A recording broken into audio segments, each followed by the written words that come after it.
SIR নিয়ে তীব্র বিরোধিতাই কি তৃণমূলের কাছে বুমেরাং হয়ে যাচ্ছে? যত দিন যাচ্ছে এই প্রশ্নটা কিন্তু বারবার করে ঘুরে ফিরে আসছে। কারণ এসআইআরের প্রায় শেষ পর্বে এসে যেভাবে সুপ্রিম কোর্ট কার্যত পুরো বিষয়টি একেবারে জুডিশিয়ারি হাতে তুলে দিল, এটা কিন্তু তৃণমূলের কাছে যথেষ্ট একটা সেটব্যাক বলে মনে করছেন রাজনৈতিক মহল।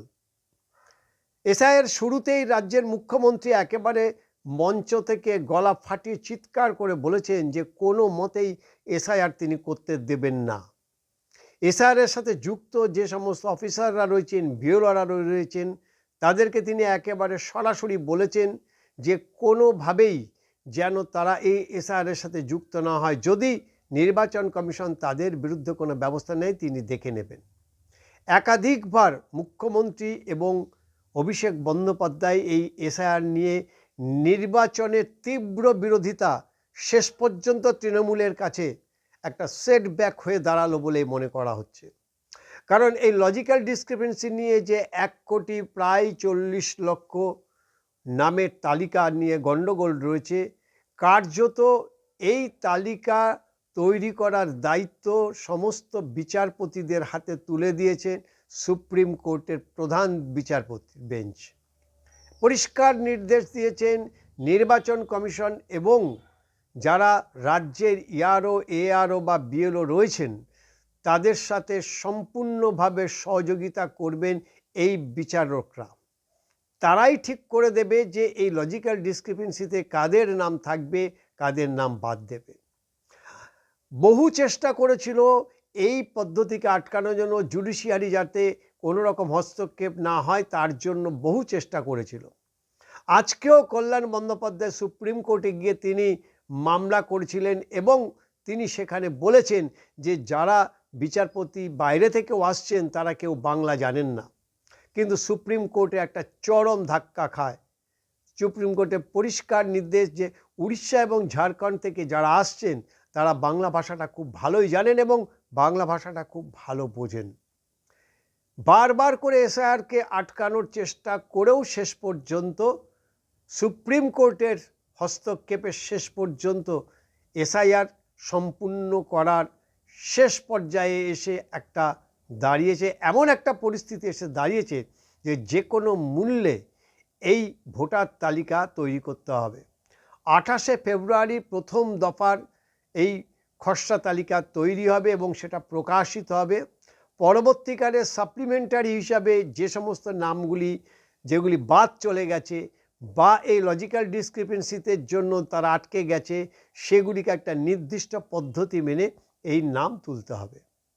কিন্তু এত করেও কি এসআইআরকে ঠেকানো গেল? একেবারে সরাসরি বলতে গেলে তৃণমূল কংগ্রেসের শীর্ষ নেতৃত্ব কার্যত চরম ধাক্কা খেল সুপ্রিম কোর্টের কাছে। এসআইআর হবেই, হচ্ছেই এসআইআর।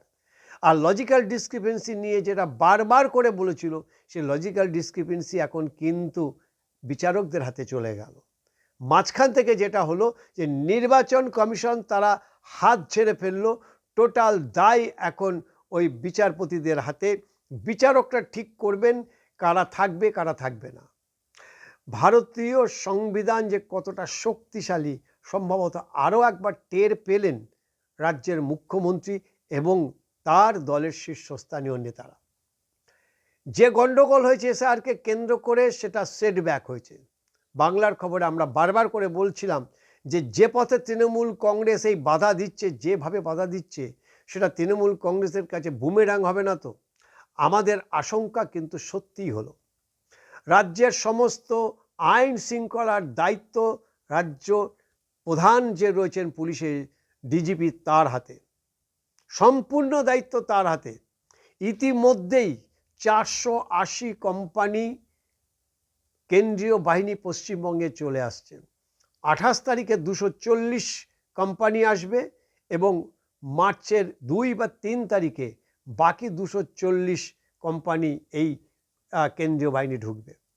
অর্থাৎ নির্বাচন কমিশন তারা আশঙ্কা করছেন যে প্রথম দফার যে খসড়া তালিকা তৈরি হবে রাজ্যের ভয়ানক একটা পরিস্থিতি তৈরি হবে, আইন শৃঙ্খলা ভেঙে পড়তে পারে।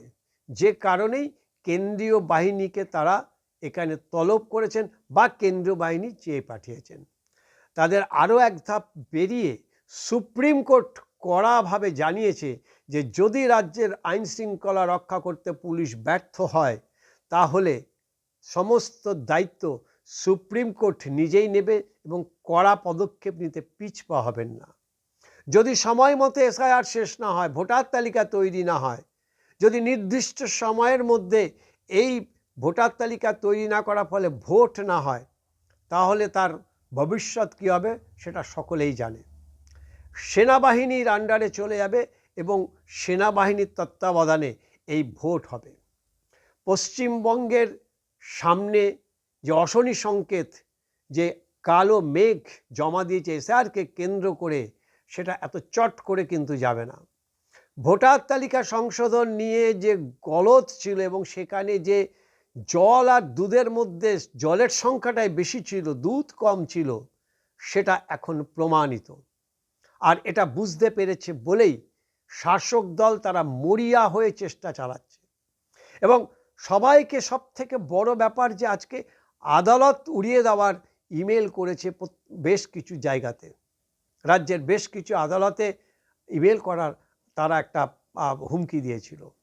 আর এই হুমকি যেমন তেমন হুমকি নয়, এই হুমকি সরাসরি বিচার ব্যবস্থাকে আঘাত করা, ভারতের সংবিধানকে আঘাত করা। আশ্চর্যের ব্যাপার যে এখনো পর্যন্ত পুলিশ কাউকে গ্রেপ্তার করতে পারেনি, এখনো পুলিশ ট্রেস করতে পারেনি যে এই ইমেইলটা কারা করেছে। অথচ আজকের যুগে ইমেইল বা এই ধরনের কোনো যদি ক্রাইম, সাইবার ক্রাইম হয়, 1 সেকেন্ড লাগে তাদেরকে ট্রেস আউট করতে এবং তাদেরকে অ্যারেস্ট করতে।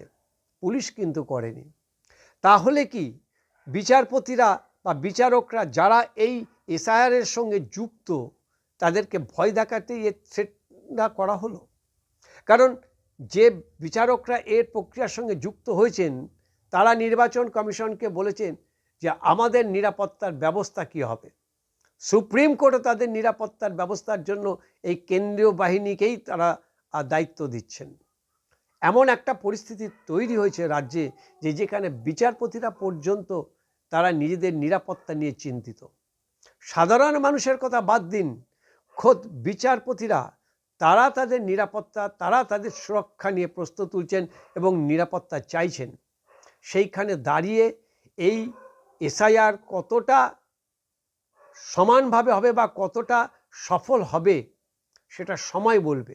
তবে এসআইআরকে কেন্দ্র করে যে ভয়ঙ্কর পরিস্থিতি সামনের দিন আসছে, তার জন্য পশ্চিমবঙ্গবাসীকে তৈরি থাকতে হবে। আমরা এর আগেও বলেছিলাম যে কোনো ভোটের দরকার নেই, যেভাবে ভোট হবে, নির্বাচন হতে চলেছে, কত মানুষের প্রাণ যাবে, কত রক্ত ঝরবে, সেটা তো সময় বলবে। কিন্তু এই নির্বাচন কি সত্যি দরকার আছে? ভারতবর্ষের অন্যান্য সমস্ত রাজ্যগুলিতে যখন ভোট হয় একটা শব্দ শোনা যায় না, একটা অশান্তির খবর আসে না। কিন্তু পশ্চিমবঙ্গ ভোটের আগেই যে অশান্তি, যে আগুন জ্বলতে শুরু করেছে, তার পরিণাম কী হবে, তার ভবিষ্যৎ কী হবে, সেটা একমাত্র সময় বলবে।